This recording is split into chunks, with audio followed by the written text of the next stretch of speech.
Crescer como caçula da família Martinez significava viver à sombra das conquistas do meu irmão Carlos. Enquanto ele colecionava troféus no beisebol e depois conquistava um prestigiado cargo de vendas em uma empresa da Fortune 500, eu passava a infância desmontando eletrônicos velhos na garagem e fazendo perguntas que aparentemente irritavam todos ao meu redor.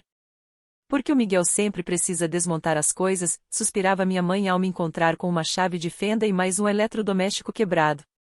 O Carlos nunca deu esse tipo de trabalho. No ensino médio, o padrão já estava estabelecido. Carlos era o filho de ouro, trazendo boletins cheios de notas máximas em matérias de negócios e cartas de aceitação das melhores universidades.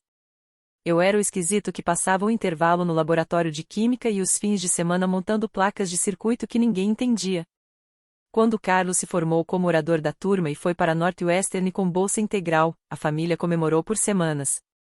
2 anos depois, quando me formei com o maior índice acadêmico da história da escola e também uma bolsa integral para o MIT, o jantar de celebração durou exatos 5 minutos antes da conversa voltar à última promoção de Carlos. Química, engenharia, seja lá o que o Miguel faz, meu pai dizia aos amigos. O Carlos é quem tem senso de negócios de verdade. Isso é o que importa no mundo real. A desvalorização doía, mas aprendi a transformar essa energia no meu trabalho. Enquanto Carlos subia degraus na carreira corporativa, eu me aprofundava na pesquisa em ciência dos materiais. Enquanto ele comprava carros cada vez mais caros para impressionar namoradas, eu passava 18 horas por dia em laboratórios universitários explorando as estruturas moleculares de polímeros condutores. Minha tese de doutorado sobre padrões de condutividade em nanoescala ganhou 3 prêmios acadêmicos e me garantiu uma vaga no Instituto de Pesquisa em Materiais Avançados de Stanford. Ainda assim, os jantares de família continuavam girando em torno dos números de vendas trimestrais do Carlos. O Miguel ainda está estudando, minha mãe explicava aos parentes, como se fazer doutorado aos 26 anos fosse o mesmo que não ter conseguido decolar na vida. O Carlos comprou a segunda casa no mês passado. A verdadeira virada aconteceu durante meu pós-doutorado em eletrônica flexível. Eu estava trabalhando em uma descoberta que poderia revolucionar a forma como fabricamos processadores de computador. Mas tentar explicar efeitos de tunelamento quântico em matrizes de nanotubos de carbono para minha família era como descrever cores para alguém que nunca enxergou luz. Eles apenas balançavam a cabeça educadamente e mudavam o assunto para a última viagem de negócios do Carlos ou sua nova namorada. Durante 3 anos, trabalhei praticamente na obscuridade, publicando artigos que recebiam reconhecimento de colegas no mundo inteiro, mas continuando invisível para as pessoas que mais importavam para mim. Minha equipe de pesquisa cresceu de 2 estudantes de pós-graduação para 15 pesquisadores em tempo integral. Grandes empresas de tecnologia começaram a enviar representantes para assistir às nossas apresentações no laboratório. Pilhas de pedidos de patente se acumulavam sobre minha mesa como folhas de outono. Mas nas reuniões de família, eu ainda era só Miguel que mexia com computadores. A grande descoberta aconteceu em uma terça-feira de novembro. Depois de meses de experimentos fracassados, finalmente alcançamos supercondutividade estável em temperatura ambiente, em um substrato flexível que podia ser produzido em escala. As implicações eram imensas: celulares que nunca precisariam ser carregados, computadores operando em velocidades inimagináveis, veículos elétricos capazes de rodar por meses com uma única carga. Fiquei encarando os resultados do teste por 20 minutos antes de me permitir acreditar no que os dados estavam mostrando. Dr. Martinez, minha assistente de pesquisa, Sarah, sussurrou: "Você tem noção do que isso significa?" Eu sabia exatamente o que significava. Não era apenas mais uma publicação acadêmica ou uma linha a mais no meu currículo. Era o tipo de descoberta capaz de transformar indústrias inteiras. Mas eu também sabia que, ao compartilhar essa notícia com minha família, receberia o mesmo desinteresse educado que sempre demonstraram diante de tudo que eu já tinha conquistado. Por isso, fiquei em silêncio e me concentrei no processo de registro da patente. Minha advogada, doutora Rebecca Tim, que lidava com casos de propriedade intelectual para grandes universidades há 15 anos, parecia igualmente impressionada com o potencial comercial do que descobrimos. "Miguel, preciso que você entenda uma coisa", ela disse na nossa primeira reunião sobre o pedido de patente. "Isso não é apenas mais um avanço científico. Se a análise preliminar de mercado estiver correta, estamos falando de uma tecnologia que pode valer bilhões." "Bilhões com B?", perguntei, ainda sem acreditar totalmente. "Vários bilhões." Todas as grandes empresas de tecnologia do mundo vão querer os direitos de licenciamento. Apple, Google, Samsung, Tesla vão disputar entre si para ter acesso. O processo de registro da patente levou 14 meses.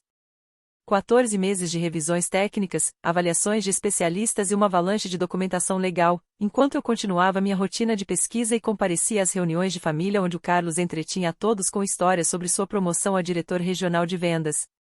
O Miguel ainda está com aquelas experiências dele, dizia com um sorriso condescendente que eu aprendi a odiar. Talvez um dia ele invente algo útil. Deixa seu irmão em paz, minha mãe intervinha, mas nunca de um jeito que realmente me defendesse. Era mais no tom de quem manda alguém parar de provocar uma criança. Ele está feliz com os projetinhos de ciência dele. O pior foi na véspera de Natal, exatamente 2 semanas antes de eu receber a notícia de que a patente tinha sido aprovada. Carlos havia acabado de anunciar o noivado com a namorada de 8 meses, e toda a família estendida se reuniu para comemorar na casa dos meus pais. O tio Roberto voou de Fênix. A tia Carmen dirigiu de Sacramento. Todos os primos trouxeram seus cônjuges e filhos para a maior reunião da família Martinez em 5 anos. Carlos dominava a sala de estar, exibindo o anel de noivado e contando histórias sobre o pedido feito em um restaurante 5 estrelas no Napa Valley. A conversa, naturalmente, migrou para suas perspectivas de carreira, os planos de comprar uma casa maior e sua trajetória rumo a se tornar o vice-presidente mais jovem da história da empresa. E você, Miguel? Perguntou a tia Carmen, num breve intervalo da sessão de adoração ao Carlos. Ainda trabalhando na universidade? Ainda pesquisando esses materiais avançados? Confirmei, já sabendo que os detalhes técnicos fariam seus olhos se perderem em segundos. Que bom, querido, ela disse naquele tom que as pessoas usam quando já estão pensando em mudar de assunto. Alguma chance de conseguir um emprego de verdade em breve? A pergunta ficou no ar como a fumaça do charuto do tio Roberto. Emprego de verdade? Como se 3 anos de pesquisa de pós-doutorado em uma das maiores instituições de engenharia do mundo fossem equivalentes ao desemprego. O Miguel está feliz brincando de cientista, Carlos interveio, com uma risada que arrancou risadinhas da sala. Alguém tem que fazer esses experimentos que nunca levam a nada. Para de brincar de cientista, ele continuou, erguendo a taça de vinho em direção à família reunida. Esses seus experimentos são uma vergonha para a família. Olha só, eu aqui tentando construir uma reputação séria nos negócios. E meu irmãozinho ainda misturando químicos como se estivesse no ensino médio. Todos riram com gosto da performance do Carlos. Até minha mãe sorriu, embora tenha feito uma tentativa sem entusiasmo de mandar ele parar. Meu pai assentiu, como se Carlos tivesse acabado de fazer uma observação brilhante sobre minhas escolhas de vida. Olhei ao redor da sala, para os rostos de pessoas que me conheciam há 31 anos, e percebi que elas realmente me viam como o excêntrico da família, alguém que nunca conseguiu descobrir como ser bem-sucedido no mundo real. Carlos havia construído uma narrativa em que eu era o estudante eterno, o sonhador que jamais alcançaria algo prático ou lucrativo. E todos simplesmente aceitaram isso como fato. Você tem razão em se preocupar, disse baixinho, colocando meu eggnog de lado e deixando a conversa voltar aos planos de noivado e à trajetória profissional do Carlos. Mas, por dentro, eu estava contando os dias para a ligação do escritório de patentes, que eu sabia que estava por vir. 2 semanas depois, eu estava no meu escritório em Stanford revisando propostas de pesquisa quando o telefone tocou com um número que eu esperava há meses. Dr. Martinez, aqui é Patrícia Williams do Escritório de Patentes e Marcas dos Estados Unidos. Estou ligando com uma excelente notícia sobre o pedido de patente US 202312478911. Meu coração disparou, mas mantive a voz firme. Estou ouvindo. Sua solicitação para supercondutores em temperatura ambiente com substratos flexíveis e métodos de fabricação foi aprovada com proteção integral das reivindicações. Parabéns, Dr. Martinez. Este é um dos avanços tecnológicos mais significativos que processamos nesta década. Fechei os olhos e senti 3 anos de trabalho se cristalizarem naquele único momento. Obrigado. Qual é o prazo para a publicação?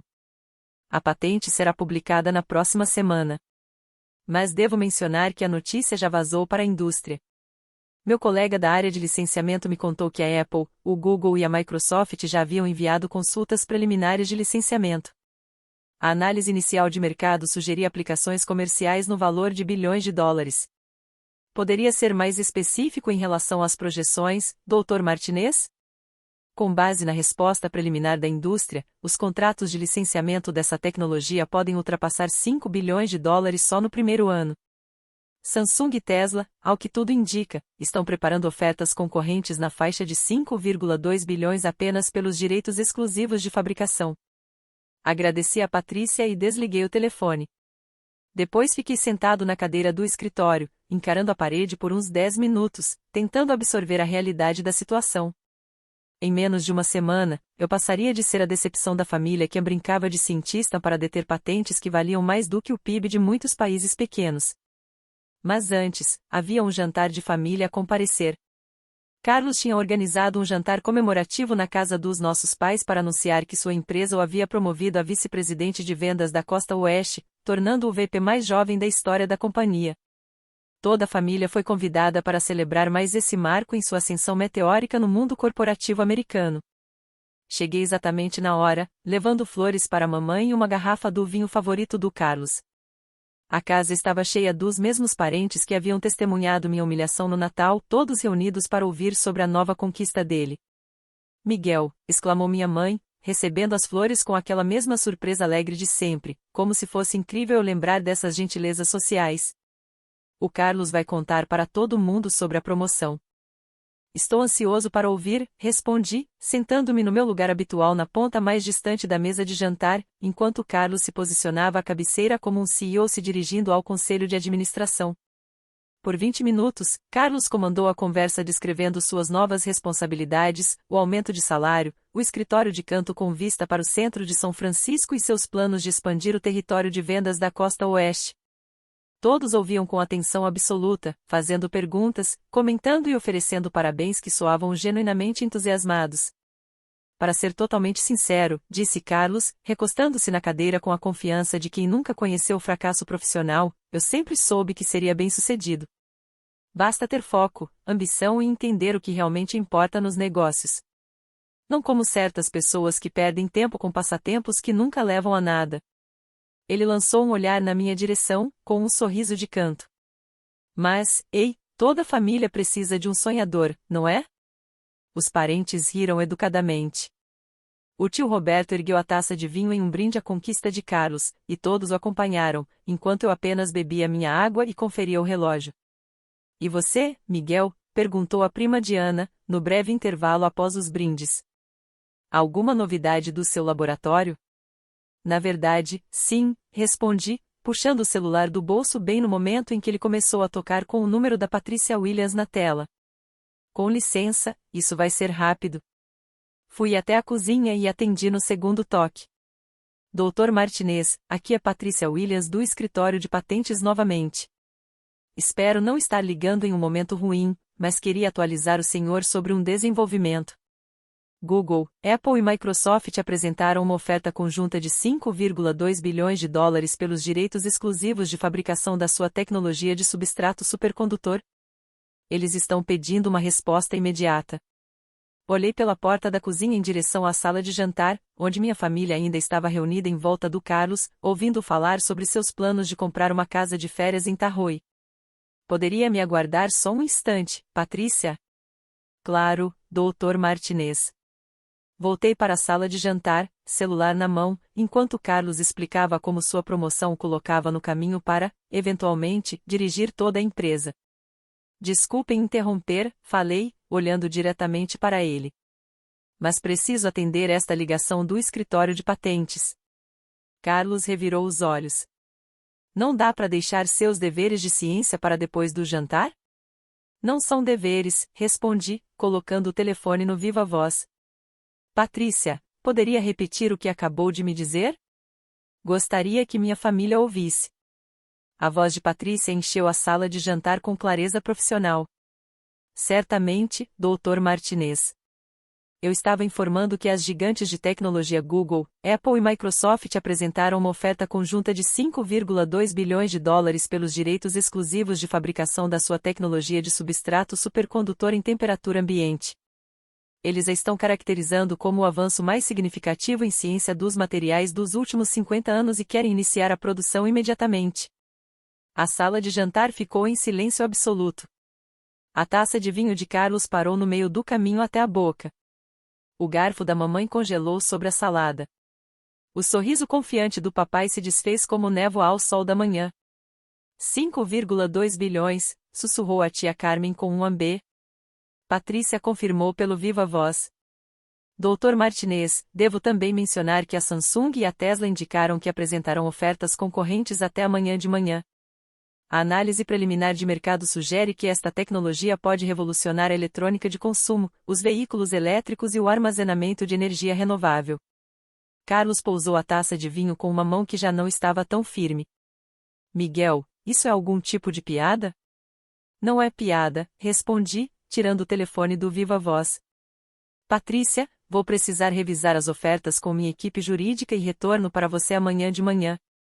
Claro, Dr. Martinez, parabéns mais uma vez por essa conquista extraordinária. A indústria já está chamando de o avanço da década. Desliguei o telefone e olhei ao redor da mesa para os rostos dos meus familiares, que talvez estivessem me enxergando de verdade pela primeira vez em 31 anos. Carlos me encarava como se eu tivesse acabado de criar asas e começado a falar grego antigo. Miguel, disse meu pai lentamente. Ela disse 5,2 bilhões? Esse é o lance mais alto até agora, confirmei, sentando-me novamente e pegando calmamente a cesta de pães. Embora Patrícia ache que vai subir ainda mais quando a patente for oficialmente publicada na próxima semana.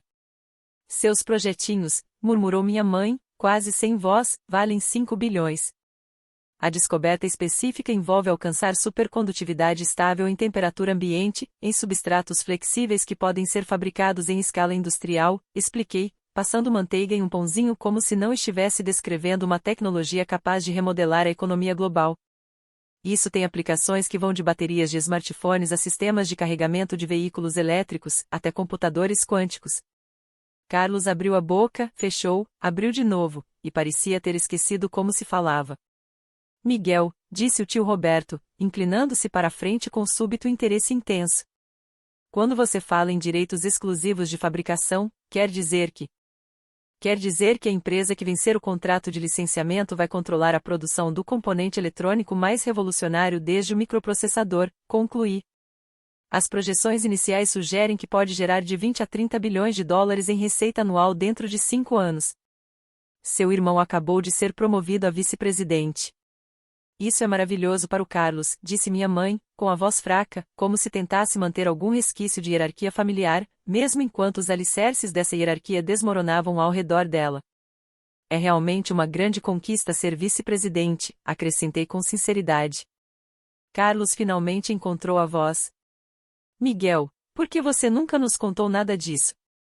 Pensei com cuidado antes de responder. Você quer dizer como quando contei sobre minha tese de doutorado que ganhou o prêmio de pesquisa excepcional da National Science Foundation? Ou quando mencionei que meu trabalho de pós-doutorado saiu na capa da Nature Materials? Ou ainda quando expliquei que Stanford me recrutou especificamente por causa da minha pesquisa inovadora em polímeros condutores? O silêncio que se seguiu foi quebrado apenas pelo tic-tac do relógio antigo da mamãe, no corredor. Nós pensávamos, disse Carlos devagar, que você só estava brincando com projetos de ciência. E eu estava mesmo, concordei. Projetos de ciência que, aparentemente, valem mais do que a maioria das empresas da Fortune 500. Meu celular tocou de novo. Desta vez era o Dr. Tim, meu advogado de patentes. Miguel, espero que esteja sentado. A Samsung acabou de ligar com uma oferta de 6,8 bilhões. Eles querem iniciar as negociações imediatamente e estão falando em financiamento adicional para a pesquisa que pode chegar a dezenas de bilhões. Olhei para Carlos, que tinha passado a última hora explicando como sua promoção a vice-presidente representava o auge do sucesso nos negócios. Rebeca, pode me enviar os termos preliminares por e-mail? Estou em um jantar de família celebrando a promoção do meu irmão. Claro, Miguel. Trabalho com propriedade intelectual há 20 anos e nunca vi nada parecido. Você basicamente criou uma nova categoria dentro da ciência dos materiais. Isso vai mudar tudo. Depois de desligar, Percebi que todos à mesa me encaravam com expressões que variavam entre choque e algo que parecia perigosamente próximo do medo. A Samsung ofereceu 6,8 bilhões, anunciei, de forma quase casual. Além de financiamento adicional para pesquisa. Papai pigarreou. Miguel, acho que devemos um pedido de desculpas. Por quê? Perguntei, genuinamente curioso. Por não entendermos a importância do seu trabalho, disse mamãe, estendendo a mão por cima da mesa para tocar a minha. Achávamos que você estava apenas experimentando. E eu estava mesmo. É assim que as descobertas acontecem. Você experimenta até encontrar algo que muda o mundo. Carlos estava estranhamente quieto, olhando fixamente para o prato como se ele guardasse os segredos do universo. Finalmente levantou os olhos para mim, com uma expressão que eu jamais tinha visto em seu rosto, respeito genuíno misturado a algo que poderia ser humildade. Miguel, eu te devo um enorme pedido de desculpas. Sempre te tratei como se estivesse desperdiçando seu tempo. Não fazia ideia de que você estava trabalhando em algo tão significativo. Está tudo bem, respondi, e falava sério. A maioria das pessoas não entende pesquisa em ciência dos materiais. Não é exatamente assunto para conversa de coquetel. Mas nós não somos a maioria das pessoas, disse papai com firmeza. Somos sua família. Devíamos ter prestado atenção. Devíamos ter feito perguntas melhores. Vocês deveriam ter confiado que eu sabia o que estava fazendo, corrigi suavemente. Mas eu entendo por que não confiaram. O que eu faço é muito abstrato até resultar em algo assim. Meu celular vibrou com uma mensagem do Dr. Tim. A Tesla acabou de ligar. 8,2 bilhões. Eles querem se reunir amanhã de manhã. Mostrei o texto para Carlos, que leu 2 vezes antes de devolver o telefone com as mãos trêmulas. 8 bilhões, repetiu devagar. Por uma patente, confirmei. Embora seja fruto de 3 anos de pesquisa e de cerca de 20 descobertas secundárias que provavelmente gerarão patentes adicionais nos próximos anos. O jantar de família que deveria celebrar a promoção de Carlos havia se transformado em algo completamente diferente. Em vez de brindarem a sua vice-presidência, todos me faziam perguntas sobre supercondutores, leis de patentes e o que eu pretendia fazer com mais dinheiro do que qualquer um deles já havia imaginado. Você vai vender para a Tesla? Perguntou a prima Diana. Ainda não decidi, respondi. Sinceramente, há vantagens em trabalhar com diferentes empresas. A Tesla poderia acelerar a adoção global de veículos elétricos. A Apple poderia revolucionar a eletrônica pessoal. O Google poderia usar a tecnologia em pesquisas de computação quântica. Cada opção teria um impacto diferente no mundo. Miguel, disse Carlos em voz baixa, quero que você saiba que tenho orgulho de você. Orgulho de ser seu irmão. E me desculpe por ter sido tão estúpido a ponto de não enxergar o quão brilhante você é. Pela primeira vez em anos, as palavras de Carlos soaram genuínas, não performáticas. O irmão que sempre havia ridicularizado meu trabalho como experimentos constrangedores agora me olhava como se realmente me admirasse. Obrigado, respondi. Isso significa mais do que você imagina. Mas, mesmo aceitando seu pedido de desculpas, não consegui deixar de pensar em todas as vezes em que tentei explicar minha pesquisa para a família e ninguém quis ouvir, ocupados demais comemorando os números de vendas trimestrais de Carlos. Em todos os natais em que minhas conquistas acadêmicas eram ignoradas em favor da sua mais nova promoção. Em todos os momentos em que me senti invisível dentro da própria família, só porque o que eu fazia não se encaixava na definição deles de sucesso. Na semana seguinte, a guerra de lance se intensificou. A Tesla aumentou sua oferta para 9,1 bilhões. A Apple respondeu com 9,8 bilhões mais participação acionária em uma nova divisão de pesquisa. O Google ofereceu 10,2 bilhões e a oportunidade de liderar um novo laboratório de ciência dos materiais. A Samsung voltou com uma oferta de 11,5 bilhões e a promessa de construir uma instalação de manufatura dedicada com o meu nome estampado na fachada. Enquanto isso, minha família havia se transformado completamente na forma como me tratava. Mamãe passou a ligar todos os dias para saber sobre as negociações. Papai começou a contar aos amigos do golfe sobre o filho, o gênio inventor. Carlos apresentou-me a noiva como a meu irmão, o cientista bilionário. Eu tinha que admitir, a atenção era boa. Depois de anos sendo o parente esquecido, ser tratado como a pessoa mais importante da sala era uma mudança bem-vinda. Mas também deixava claro quão condicional sempre fora o respeito deles. Eles não me amavam mais do que antes. Apenas finalmente entenderam que eu valia a atenção deles. No fim, decidi licenciar a tecnologia para várias empresas em vez de vender de forma exclusiva para apenas uma. A Apple ficou com os direitos de fabricação para eletrônicos de consumo. A Tesla recebeu as aplicações para veículos elétricos. O Google levou a pesquisa em computação quântica. A Samsung garantiu os equipamentos de manufatura industrial.